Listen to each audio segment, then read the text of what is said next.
Good evening. Let's read some more before I'm getting too tired.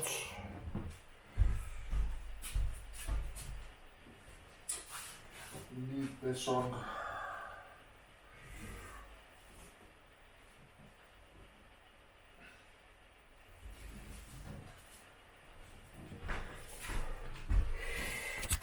I did finish uploading.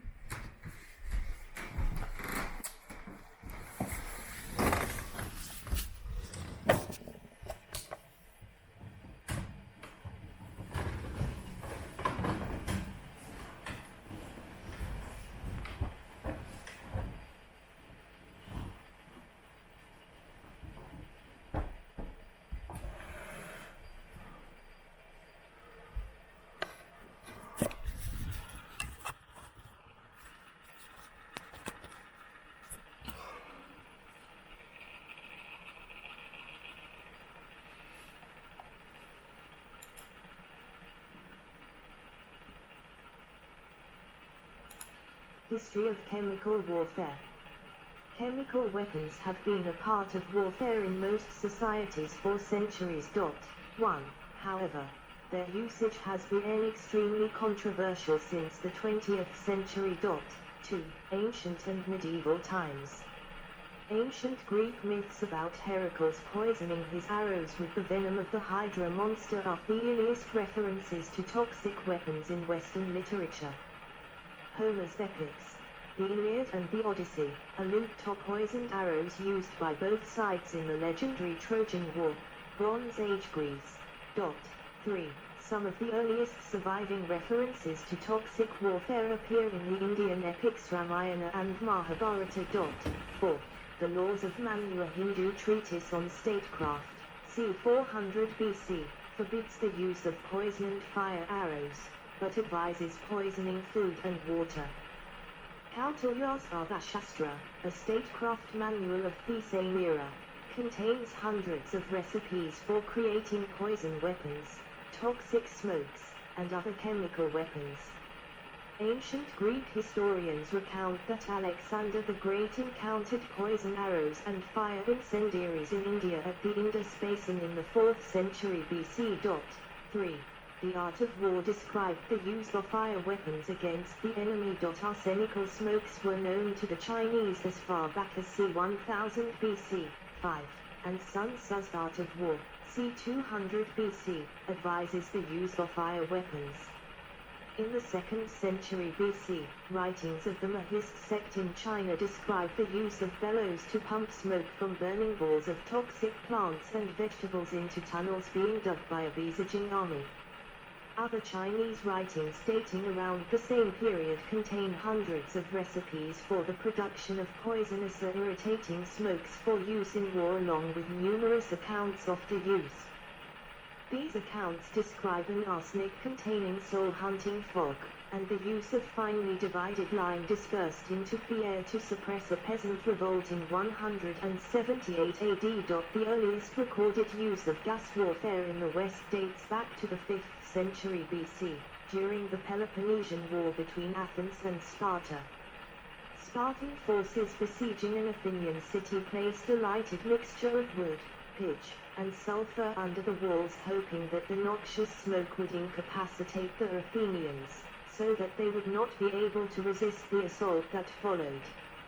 Sparta was not alone in its use of unconventional tactics in ancient Greece. Solon of Athens is said to have used hellebore roots to poison water in an aqueduct leading from the river Pleistus around 590 BC during the siege of Curra. 3. The earliest archaeological evidence of gas warfare is during the Roman-Persian Wars. Research carried out in the collapsed tunnels at Dura Europos in Syria suggests that during the siege of the town in the 3rd century AD, the Sasanians used bitumen and sulfur crystals to get it burning. When ignited, the materials gave off dense clouds of choking sulfur dioxide gases which killed 19 Roman soldiers and a single Sasanian, purported to be the fire tender, in a matter of 2 minutes. 6, 7, 8, 9. Quicklime. the old name for calcium oxide, may have been used in medieval naval warfare up to the use of flying mortars to throw it at the enemy ships. 10. Historian and philosopher David Hume, in his History of England, recounts how in the reign of Henry III, R.1216-1272, the English Navy destroyed an invading French fleet by blinding the enemy fleet with quicklime. D'Albini employed a stratagem against them which is said to have contributed to the victory.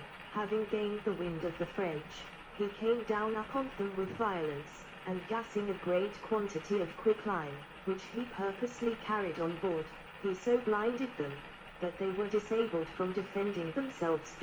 11.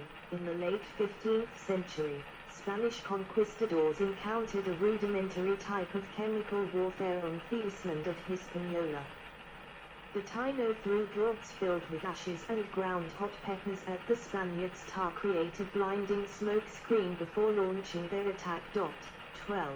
The natives of the Pernambuco province used pepper smoke during sieges. They would wait till the wind was blowing towards the enemy, and light a bonfire filled with peppers. 13. Early modern era. Christoph Bernhard von Galen tried to use toxic fumes during the siege of the city of Groningen in 1672. Leonardo da Vinci proposed the use of a powder of sulfide arsenic and verdigris in the 15th century. Throw poison in the form of powder upon galleys. Chalk, fine sulfide of arsenic, and powdered verdigris may be thrown among enemy ships by means of small mangonels, and all those who, breathe, inhale the powder into their lungs will become asphyxiated. It is unknown whether this powder was ever actually used. In the 17th century during sieges, armies attempted to start fires by launching incendiary shells filled with sulfur, tallow, rosin, turpentine, saltpeter, and / antimony. Even when fires were not started, the resulting smoke and fumes provided a considerable distraction. Although their primary function was never abandoned, a variety of fills for shells were developed to maximize the effects of the smoke. In 1672, during his siege of the city of Groningen, Christoph Bernhard von Galen, the Bishop of Munster, employed several different explosive and incendiary devices, some of which had a fill that included belladonna, intended to produce toxic fumes. Just 3 years later, the 27th of August, 1675, the French and the Holy Roman Empire concluded the Strasbourg Agreement, which included an article banning the use of perfidious and odious toxic devices. Pirate Captain Thompson used vast numbers of powder flasks, grenade shells, and stingpots to defeat pirate hunters sent by the governor of Jamaica in 1721. 14. The Qing dynasty used stingpots in naval operations. 15. Those earthenware incendiary weapons were in part filled with sulfur, gunpowder, nails, and shot, while the other part was filled with noxious materials designed to emanate a highly unpleasant and suffocating smell to its enemies when ignited. 15. Stingpots were used in the War of 1812 by the British Navy during a bombardment of Stonington, Connecticut, on August 9, 1814. 16. Industrial era. Leon Playfair proposed the industrial manufacture of cyanide artillery shells for use during the Crimean War. The modern notion of chemical warfare emerged from the mid-19th century, with the development of modern chemistry and associated industries.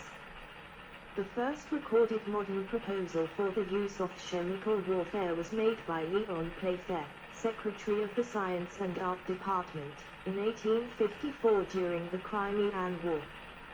He proposed a cacodyl cyanide artillery shell for use against enemy ships as way to solve the stalemate during the siege of Sevastopol. The proposal was backed by Admiral Thomas Cochrane of the Royal Navy. It was considered by the Prime Minister, Lord Palmerston, but the British Ordnance Department rejected the proposal as bad a mode of warfare as poisoning the wells of the enemy. Playfair's response was used to justify chemical warfare into the next century. 17. There was no sense in this objection. It is considered a legitimate mode of warfare to fill shells with molten metal which scatters among the enemy, and produce it most frightful modes of death. Why a poisonous vapor which would kill men without suffering is to be considered illegitimate warfare is incomprehensible. War is destruction, and the more destructive it can be made with the least suffering, the sooner will be ended that barbarous method of protecting national rights. No doubt in time chemistry will be used to lessen the suffering of combatants, and even of criminals condemned to death. Later, during the American Civil War, New York school teacher John Doughty proposed the offensive use of chlorine gas, delivered by filling a 10-inch, 254mm artillery shell with 2 to 3 quarts, 1.89 2.84 liters, of liquid chlorine, which could produce many cubic feet of chlorine gas. Doughty's plan was apparently never acted on, as it was probably 18. Presented to Brigadier General James Wolfe Ripley, Chief of Ordnance. In March 1868, during the War of Triple Alliance, the Paraguayan troops threw lit tubes full of asphyxiating mixtures in their attempt to board Brazilian ironclads with canoes. The attack failed since the tubes were easily put out by the defenders. 19. A general concern over the use of poison gas manifested itself in 1899 at the Hague Conference with a proposal prohibiting shells filled with asphyxiating gas. The proposal was passed, despite a single dissenting vote from the United States. The American representative, Navy Captain Alfred Thayer Mahan, justified voting against the measure on the grounds that the inventiveness of Americans should not be restricted in the development of new weapons. 20. World War I. The French were the first to use chemical weapons during the First World War, using the tear gases ethyl bromostate and chlorostin. They likely did not realize that effects might be more serious under wartime conditions than in riot control. It is also likely that their use of tear gas escalated to the use of gas casualties from the Battle of Estaires, the 10th of April, 1918. A smelling case to allow officers to identify the gas by smell and use act appropriately for protection and treatment. Poisonous gases. 21. A Canadian soldier with mustard gas burns, ca. 1917-1918. The Hague Declaration of 1899 and the Hague Convention of 1907 prohibit the firing of any projectiles the sole object of which is the diffusion of asphyxiating or deleterious gases. 22. Germany exploited this loophole by opening canisters filled with poison gas into the wind and letting it carry it towards the enemy lines, instead of launching it in artillery rounds. One of Germany's earliest uses of chemical weapons occurred on the 27th of October, 1914, when shells containing the irritant diazide chlorosulfonate were fired at British troops near Neuve Chapelle, France. 5. Germany used another irritant, xylylbromide, in artillery shells that were fired in January 1915 at the Russians near Volino, in present-day Poland. 23. The first full-scale deployment of deadly chemical warfare agents during World War I was at the Second Battle of Ypres on the 22nd of April, 1915, when the Germans attacked French, Canadian and Algerian troops with chlorine gas released from canisters and carried by fluid towards the Allied trenches. 24, 25, 26, 27, a total 50,965 tons of pulmonary, lacrimatory, and vesicant agents were deployed by both sides of the conflict, including chlorine, phosgene, and mustard gas.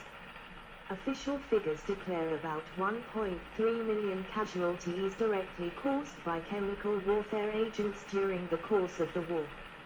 Of these, An estimated 100,000 to 260,000 casualties were civilians. Nearby civilian towns were at risk from winds blowing the poison gases through. Civilians rarely had a warning system put into place to alert their neighbors of the danger. In addition to poor warning systems, civilians often did not have access to effective gas masks. 27, 28, 29. Football team of British soldiers with gas masks, Western Front, 1916 World War I era chemical ammunition is still found, unexploded.